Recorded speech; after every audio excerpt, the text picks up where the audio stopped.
Tássio Cruz e Eliés Rodrigues. Eu já falei com o Tássio hoje, mas não falei com o Eliés. Boa tarde, Eliés. Boa tarde. Seja bem-vindo. Obrigado. Nós vamos começar com a matéria, exatamente do Eliés, falando da base governista, lá na Associação Piauiense de Municípios, que entrou em consenso e vai lançar uma chapa única para disputar a presidência da Associação Piauiense de Municípios. Tinha alguns nomes ali, né, Eliés, e tal, para disputar e tudo, mas o que a base governista entrou em campo da PPM vai se ausentar na Assembleia. Acompanhe.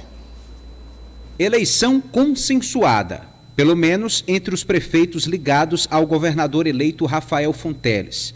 Toninho de Caridade e Tairo Mesquita de Santo Inácio do Piauí estão unidos contra o atual presidente da PPM, o prefeito de Francinópolis, Paulo César. Existia duas pré-candidaturas na base do governo. O governador eleito, Rafael Fonteles, chamou o prefeito da Caridade, o Toninho, e me chamou para a gente construir um entendimento. E esse entendimento foi feito. O prefeito Toninho da Caridade será o presidente, pré-candidato a presidente, eu estarei como vice e iremos contemplar todos os territórios do Piauí. E esperamos também um entendimento com o presidente atual. Esperamos que ele tenha humildade, já teve a oportunidade dele e esperamos agora dar nossa contribuição. Como promessa de pré-campanha, a dupla diz que pretende acabar com a possibilidade de reeleição para a presidência da PPM. A gente sabe que o atual presidente tem direito à reeleição, a gente respeita porque é uma questão estatutária, mas fiz um compromisso com todos os colegas prefeitos que, chegando à presidência da PPM, a gente vai acabar com o fim da reeleição para que possa dar mais oportunidades a gestores passarem por lá e dar sua contribuição para o municipalismo e para a instituição a PPM. Aí é o seguinte, nós tivemos uma fala polêmica do candidato que é o fim da reeleição, né? Exatamente. Essa articulação, ela é explicada por aquela máxima, Douglas. Oposição dividida, perde. Oposição unida, talvez ganhe. Então, os dois candidatos que nós vimos aí na reportagem são ligados ao governador eleito Rafael Fonteles, que tem sido responsável por esta aliança unificadora. Eles vão disputar o comando da PPM contra o atual presidente Paulo César, que é ligado ao ministro Ciro Nogueira. Em princípio os dois seriam candidatos. Separados, né? Exatamente. Aí essa percepção foi analisada e aí resolveram se unificar. Um como cabeça da chapa, outro como vice, para garantir que os prefeitos ligados ao governador eleito votem unidos para assumirem o comando da PPM no lugar do atual presidente Paulo César, que é o prefeito de Francinópolis. Que tem direito à reeleição. Tem direito à reeleição. E aí é nesse ponto que você lembrou que eles vão querer combater caso sejam eleitos. A proposta é mudar o estatuto da PPM para pôr fim à possibilidade de reeleição para o comando da casa. Tássio, eu soube até de bastidores que estão tentando impedir até o atual presidente de ser candidato, ameaçando até uma desfiliação em massa. Viu? É verdade, Douglas. A PPM é uma associação em que os prefeitos não são obrigados a estarem nelas. É uma entidade associativa, onde eles contribuem ali financeiramente com a instituição, mas existem outras no Piauí, por exemplo, a gente tem a Associação das Prefeituras da região do Médio Parnaíba, a AMPAR, então pode, claro, gerar esse movimento dissociativo dentro da instituição. Seria a tendência de criar associações regionais. Isso, né? Caso a gente tenha esse confronto. Eu consultava aqui, Douglas, uma coisa interessante, dos últimos prefeitos da PPM, nós nunca tivemos um presidente da PPM de oposição. Nós tivemos Arinaldo Leal, de 2013 a 2016, Gil Carlos, 2017 a 2018, Jonas Moura, 2019 e 20, e agora Paulo César Moraes, de Francinópolis, que assumiu em 2021. Mas Paulo César é oposição ao PT. Ao PT. E quando chegou até a PPM, tinha até a polêmica ali da eleição, o PP ainda não estava em uma oposição tão ferrenha, né? Então existiu essa discussão. Mas... não estava ainda Mas ali teve uma coisa que pesou, o apoio da outra pessoa. Outra pessoa apoiou o outro, né? Isso. Que interessante. O candidato apoiou e perdeu, rapaz. Interessante que o saudoso prefeito Firmino pouco participava das atividades da PPM. Não tinha muita... Doutor Pessoa, ele procura estar mais presente. E aí vai tomar café, fala de café fraco, café forte, atrapalha tudo lá. Eu tenho uma impressão, sabe? Tenho a impressão que, assim, eu tenho vontade de presentear o doutor Pessoa tem aqueles kits de café, né? Sim. Aquele kit assim, né? Aqui tem um kit extra forte, né? Descafeinado e tal. Aqui, precisa da pessoa. Que é um negócio impressionante. Essa fixação dele com o café é um negócio fora de série. Agora, ele apoiou quem concorreu com o atual presidente. Eu não me recordo. Eu não me recordo. O candidato derrotado. O derrotado, ele apoiou o candidato derrotado, doutor Pessoa. Quer dizer, veja aí que a empreitada dele em apoiar começou derrotada, porque o apoio do prefeito Teresina é um apoio que não só tem peso, mas é um apoio que deveria atrair outros prefeitos. Né?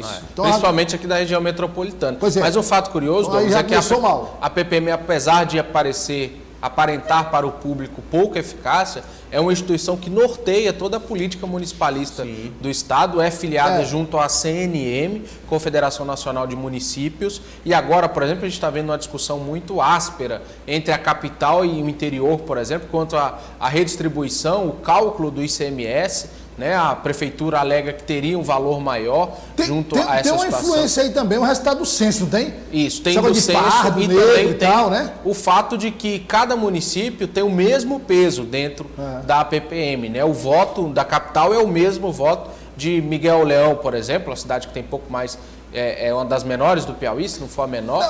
Não, estou falando, Tássio, que se não estiver enganado, eu li alguma coisa a respeito dependendo do resultado do censo, ou seja, a questão da cor da população, né, aquele que se classifica como amarelo, pardo, perfil étnico, tem influência, vai ter influência numa certa influência. E a quantidade também de pessoas, quantidade no município 06, município 05, tudo isso afeta. Fundo de participação. Isso. Não é isso? Tudo isso afeta. O Tássio e o Edes falaram aí. O Tássio e o Edes, Paulo, essa dupla aí eu vou contar. Eu não me intrigo nem que eles queiram. Olha, eles falaram aí sobre esse evento da entrega das ambulâncias. Então, é uma questão simbólica. Estava lá, não ia falar aqui do deputado Georgiano Neto, mas estava lá a fileira de ambulância, né? Fileiradas e tal, e tal. E as ambulâncias já vêm personalizadas, né? Isso. Uma placa indicando o município que ela vai ser destinada. A placa com o nome da cidade. Com o nome da cidade, né? A placazinha do veículo, né? E o número e tal, mas tem no para-brisa mesmo, da dianteira. Vem no para-brisa, né? Tá aí, ó. Tá aí, né? Então, essa aí é um flagrante, Douglas. Aí só que o Tássio flagrou a ambulância de Floriano. O que você notou de diferente da ambulância de Floriano em relação às outras, hein, Tássio? Tava um pouco, de certa forma, largada, Douglas. Abandonada. Suja, né, Eliezer? Por fora. Desprestigiada. Parece que ninguém foi lá conferir se estava bem. A gente não viu, né, nenhum representante floriano. Ninguém abriu para conferir, os prefeitos. Ninguém tirou foto com a chave. Ninguém tirou foto com a chave da ambulância. Os outros todos tiraram. Os outros todos tiraram, tudo. Então entraram, ligaram, levaram alguns já para o interior. E a de Floriano, acho que vai ficar lá um tempinho, viu, Douglas? Explicando a questão política, a prefeitura de Floriano era comandada por Joel Rodrigues, né, candidato ao Senado. Pode encher a tela aí, pode encher a tela. E era oposição, né, ao governo do Estado. Dá para ver até no para-brisa, Douglas, alguma sujeira ali, alguns pontos de sujeira. E na placa a gente consegue ver aí a cidade de Floriano. E outro ponto curioso sobre essa briga, situação e oposição, né, Eliezer? O deputado federal Átila Filho participou da solenidade, mesmo sendo um deputado federal eleito pela oposição, participou da solenidade, discursou e já, de certa forma, é uma sinalização para os seus prefeitos, né, que pode estar mais próximo, dialogando aí com a base governista. E chamou a atenção o caso de Floriano, Douglas. Veja o seguinte, o deputado federal Átila Filho é um deputado federal inteligente. Inteligente por quê? Porque, veja bem, lembra que a gente falava muito antes da eleição, daquela situação tipo, olha, ele vota no deputado federal de oposição, mas vota em Rafael Fonteles. Né? Vota em Rafael Fonteles. Aí, o deputado federal, ele não pode depois criar problema, porque vai perder o colégio. Entendeu? Então, meu amigo, o deputado federal, ele fica muitas vezes ali, ele diz, olha, tem o Eliezer deputado federal, o cidade tal, que votou no Eliezer, vota no governo de oposição, quer dizer, o Eliezer, vamos supor que o Eliezer é A, foi eleito B. O Eliezer vai perder o município? Não vai perder o município, então, quer dizer, você vai ver muito acontecer daqui para frente, sabe o quê também? Muitos eventos O governador eleito Rafael Fonteles tirou uns dias de férias. Sim. Né? Tirou uns dias de férias com a família. Depois todo esse processo eleitoral, segundo turno, enfim, né? Volta aí agora no início de dezembro para retomar as atividades, fechar o secretariado. Isso não quer dizer que ele lá nas férias não vá tocar o fechamento de tudo. Mas aí, o que eu quero dizer? Você vai ver muito aí daqui para frente alguns deputados de oposição em eventos ao lado do governador, Rafael Fonteles. Por quê? Porque o prefeito votou no deputado, né? E também votou no governador eleito. Por uma questão pessoal, além da partidária, além da Lógico. questão política momentânea, há os vínculos pessoais. E isso precisa ser respeitado. Claro, tem que ser respeitado. Olha, o Tássio falou, trouxe na participação dele, uma fala do deputado Georgiano Neto, né, Tássio? Isso. Uma fala do deputado. Sobre aí, a eleição sobre a eleição da Assembleia Legislativa. Aí, Elias, ele falou lá um trecho, dizendo o seguinte: olha, é preciso ter atenção com os partidos aliados. Aí eu disse, quando ele fala partidos aliados, se ele fala MDB e PSD, né? Porque está aí ainda essa... Se bem que vai haver essa fusão do Emater com a DAP em uma secretaria, não é isso? Isso, vai ser Secretaria ocupada de Defesa. pelo deputado federal Fábio Abreu. É bom lembrar que o deputado federal Fábio Abreu é do PSD. Isso. Eu não sei se o PSD considera, digamos, porque foi daquela coligação cruzada, não sei se o PSD considera o deputado Fábio Abreu assumindo uma secretaria, porque vai ser uma secretaria, eles consideram cota, né? Ou se é uma cota pessoal de Fábio Abreu. Eu não sei. Mas o Fábio Abreu vai PSD é bom assumir. lembrar que já indicou o Jonas Moura para a Secretaria de Transportes. Jonas Moura para a Secretaria de Transportes, Simone Pereira vai assumir a Assembleia Legislativa. Isso. E o deputado Georgiano comenta sobre a importância do partido na base governista. Veja aí. Temos dialogado com o governador Rafael, intensificado esse diálogo ao longo dos últimos dias. Confiamos muito no governador e, naturalmente, estamos tranquilos com relação ao fortalecimento dessa parceria. Os espaços que o partido tem hoje, você acha que são de acordo com o tamanho que o PSD tem? Confiamos muito no governador Rafael e sabemos que nós vamos ter uma importante parceria ao longo dos próximos 4 anos. Tássio Cruz. E aí, o que é que... a sua interpretação dessa fala, mais dessa fala do deputado Georgiano Neto? Existe, Douglas, Coloca aí as imagens do deputado Georgiano e o Tássio. Aí. Uma clara insatisfação dos MDBistas, né? E aí inclui-se a parte de MDBistas Aliás, o deputado Georgiano, ele verbaliza 2 partidos, né? Isso. Verbaliza MDB e PSD, né? Existe dentro do MDB e desse grupo ligado ao PSD uma clara insatisfação. O governador eleito Rafael Fonteles priorizou as maiores pastas da gestão para quadros técnicos indicados por ele, né, cota pessoal, e aí entra saúde, entra segurança, entram várias pastas, educação, e essa escolha, essa priorização para os quadros técnicos incomodou, sim, muitos aliados que perderam espaços, né, e estão perdendo. A informação que a gente tem é que cargos de segundo e terceiro escalão, que antes eram indicações políticas, hoje estão sendo indicações técnicas, e aí vale, por exemplo, hospitais regionais, né, instituições de educação, diretorias regionais de educação, onde deputados indicavam, já foi feita a comunicação de que esses quadros políticos perderão espaço. E isso, claro, tem incomodado muita gente. O deputado Georgiano deixou bem claro aí, quando ele fala, e o amigo de casa precisa entender, que ele diz: eu espero, né, eu tenho certeza que o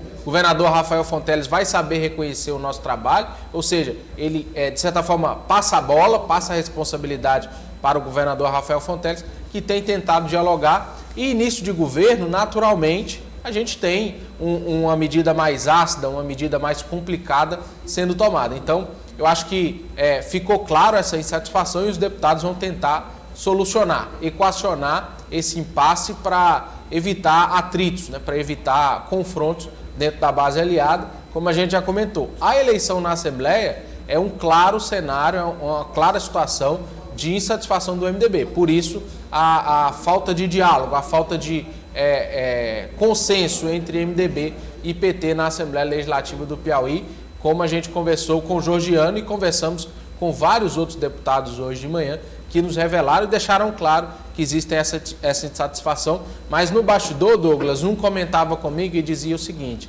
não é hora de criar atrito, agora é hora de ter diálogo e tentar conversar para equalizar a participação no governo. Aliás, aí, sim, de grande magnitude, já foi as maiores partes já foram né? E o governador eleito disse o seguinte, que os titulares das pastas vão ter autonomia para nomear os escalões menores. Então, não há possibilidade, a não ser que entre um consenso, a desistência de alguém, enfim, para poder nomear alguém. Eu sei que está prevista aqui uma sequência, mas eu queria mudar aí, o Renato, me ajude aí, porque o Elias lembrou bem aqui. Vamos ouvir, você conversou com o Rubens Vieira. Exatamente. Rubens Vieira foi vereador de Cocal. Prefeito de Cocal. Ele foi vereador por 2 mandatos, Isso. 3, 4 mandatos, sei lá. Foi prefeito de Cocal por 2 mandatos, foi eleito e reeleito. Elegeu o Nonatinho do sindicato, o atual prefeito, e foi eleito deputado estadual pelo PT. Nas contas políticas, ou seja, nas avaliações, ele foi o único a não ser contemplado. Vamos acompanhar o que ele disse. Triste, né? Primeiro porque conquistei pela primeira vez na história do meu município, de Cocal, a primeira vez, né, como candidato a deputado estadual, um mandato como deputado estadual. Elegemos o nosso presidente Lula, elegemos o nosso governador Rafael, elegemos um time completo juntamente com o senador Wellington. Então, assim, a composição de governo, isso vai muito pelo próprio governador. Já começou a compor o governo, são várias indicações que ele está colocou logo a parte técnica, depois está também vendo a parte política. E a gente tem um compromisso, né, com o governador de uma pasta vindoura. Nós vamos criar, ele vai mandar uma estrutura administrativa à Assembleia Legislativa, e a gente vai criar lá um espaço onde a gente possa também indicar os nossos amigos, as nossas lideranças políticas.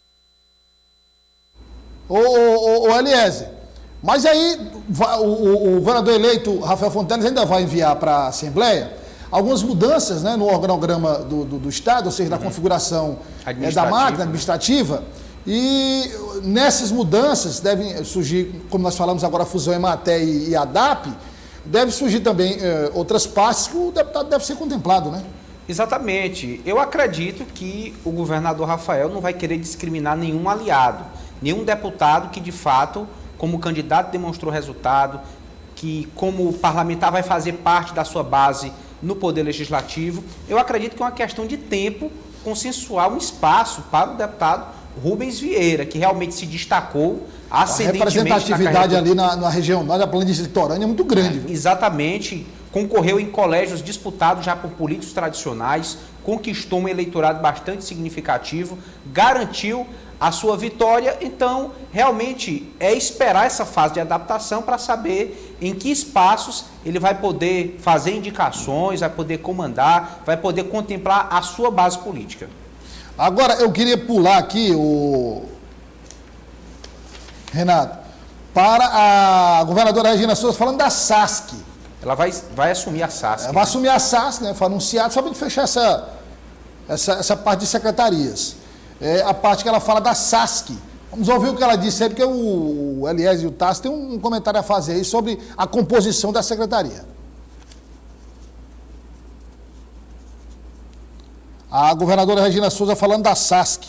É a entrevista 28. Está aqui no espelho. A 28. Tá pronto aí? Regina Souza falando da SASC.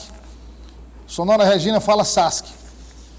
A SASC é do governador, né? Ele me chamou para colaborar, eu ainda nem fui lá, ainda não conversei com o secretário atual, porque eu estou muito apertada lá com os serviços da governadoria. É feito do jeito que o governador achar, ele tem que atender todos os segmentos, se ele precisar mexer em alguma coisa, não tem problema, né? Até porque os direitos humanos também vão continuar ligados à SASC, independente de ser um órgão autônomo, mas a ligação de dependência é com a SASC, né? Direitos humanos é sempre dentro da SASC.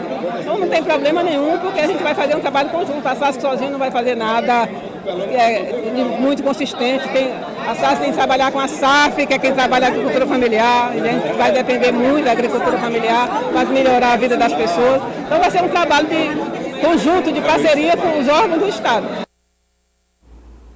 Bom, agora eu começo com o Tássio. O que é que se espera, Tássio, de Regina Souza na SASC? O que se comentou nas últimas semanas, Douglas, é que o governador Rafael Fonteles poderia criar a Secretaria de Direitos Humanos, o que tiraria atribuições importantes da SASC. Continua na SASC? Ela diz que, e com o aceite da governadora Regina Souza, ele desistiu de criar essa Secretaria de Direitos Humanos. Porém, a especulação que se tem hoje é de que uma coordenadoria poderia ser criada para desenvolver políticas para negros e povos tradicionais, para que alinhasse o organograma estadual com o organograma federal. O presidente eleito Lula já disse que vai criar o Ministério dos Povos Tradicionais, né? Nós temos aí quilombos aqui no Piauí, diversas instituições que desenvolvem esse trabalho muito relacionado à SASC, e se especulou que poderia ser criado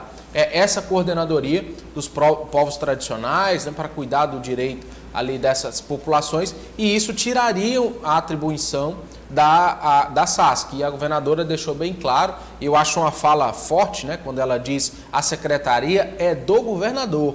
Ela deixa bem claro que a atribuição é de Rafael Fonteles, e a governadora deixando transparecer que não vai criar aí um cavalo de batalha para manter. Vai criar um cavalo de batalha, mas é do governador, mas ao mesmo tempo ela já disse que direitos humanos fica na SASC. Isso, os direitos humanos fica, apesar disso a secretaria não vai ser criada, mas pelo que eu conversei com algumas fontes hoje, a tendência é de que se tenha, no mínimo, uma coordenadoria de povos tradicionais para alinhar essas ações, principalmente que serão criadas pelo governo Lula. Ele ontem, antes de ontem na COP, em seu discurso, ele deixou bem claro, né, que essa vai ser uma bandeira importante, principalmente junto a indígenas, né, e o Piauí, por mais que tenha uma menor participação de indígenas, mas tem quilombos, tem uma participação forte. E esse ajuste sempre acontece até por questão financeira, verbas e tal. Repasses, né, programas federais. Então, essa é a situação, e a governadora, até muito madura, né, Douglas, politicamente,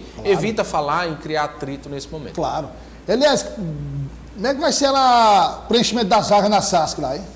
Bom, sob o comando da ex-governadora, eu acredito que ela vai ter bastante autonomia, né, uma vez como secretária. Você acha que vai ter uma mudança brusca?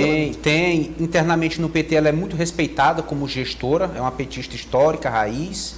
E, como o Tássio lembrou, vai haver um alinhamento maior com o governo federal no que diz respeito à assistência a povos tradicionais, comunidades quilombolas, segmentos que a governadora Regina tem uma ligação muito forte, um apego, um compromisso. Durante seu governo ela deu demonstrações disso, fez investimentos nunca antes feitos, né, nessas comunidades, nessas áreas, no que diz respeito à regularização de terras, no que diz respeito à estruturação de comunidades historicamente menos prestigiadas. Então ela deve manter essa tônica, né, essa atenção com os vulneráveis, que historicamente são mais vulneráveis ainda do que outros grupos. E ela deve trabalhar para manter essa bandeira.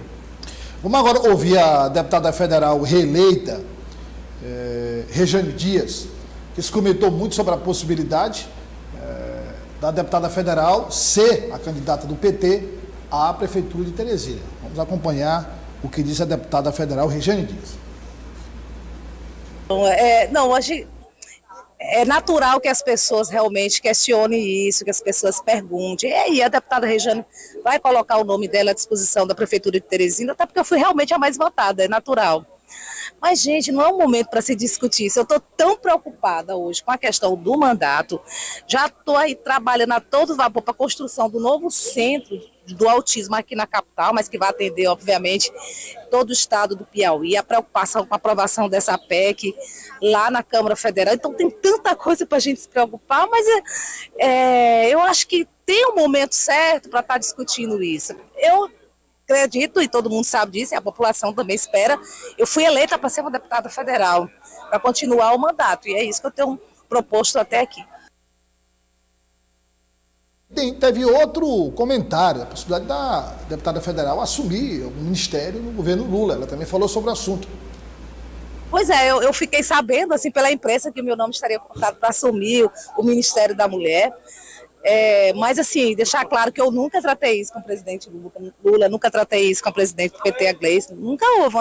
Se falaram, né, lá, não me chamaram até agora para comentar sobre isso.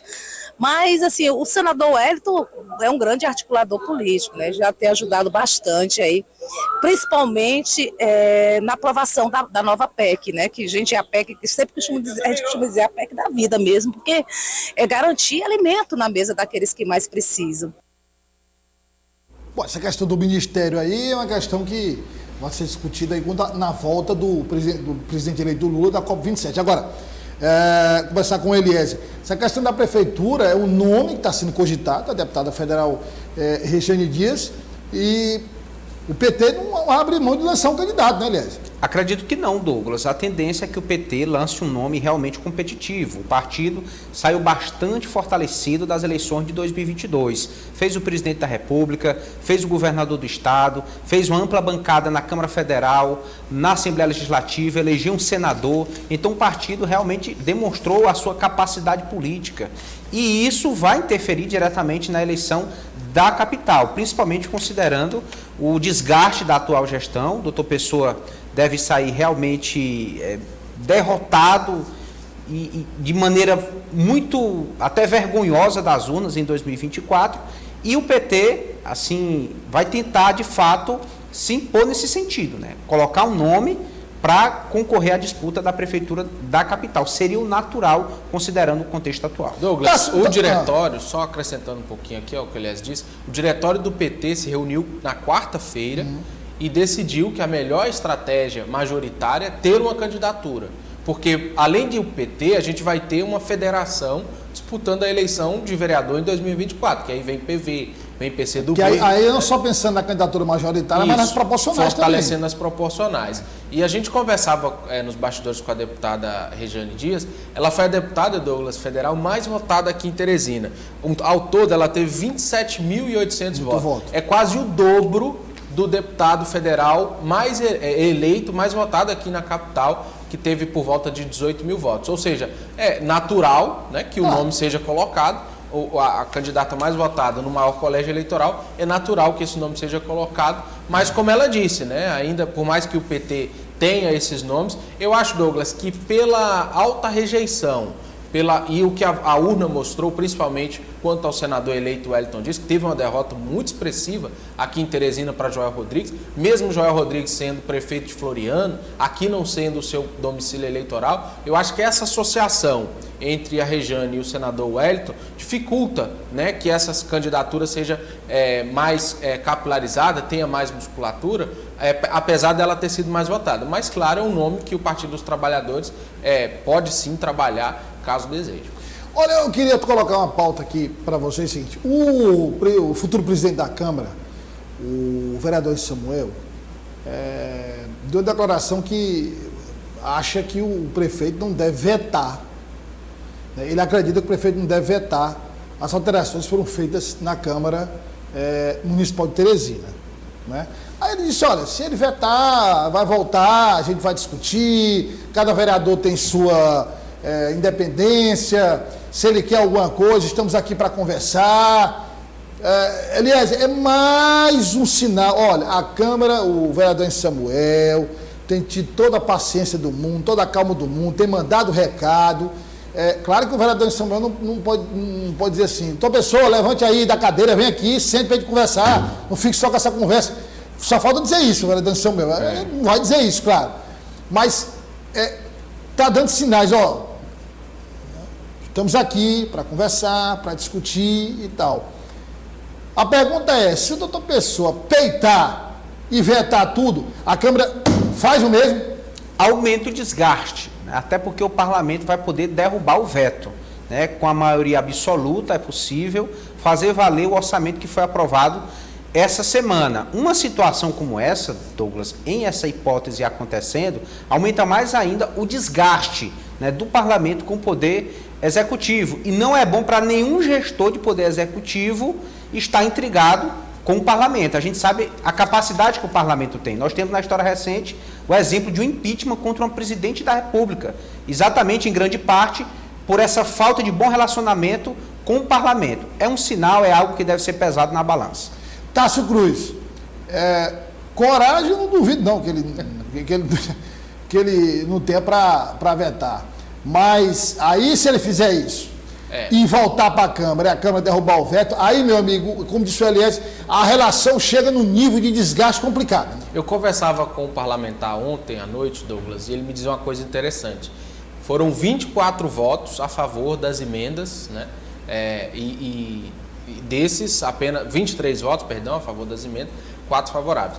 Os vereadores têm uma margem de 3 votos a mais do que precisam para derrubar esse veto. Então, com essa margem, a conversa do Palácio da Cidade é que o prefeito trabalha uma forma de fazer um acordo com os parlamentares, não vetando a íntegra todas as 3 emendas que foram aprovadas, acordando dentre essas emendas para ou vetar parcialmente alguma dessas emendas ou deixar a forma como está.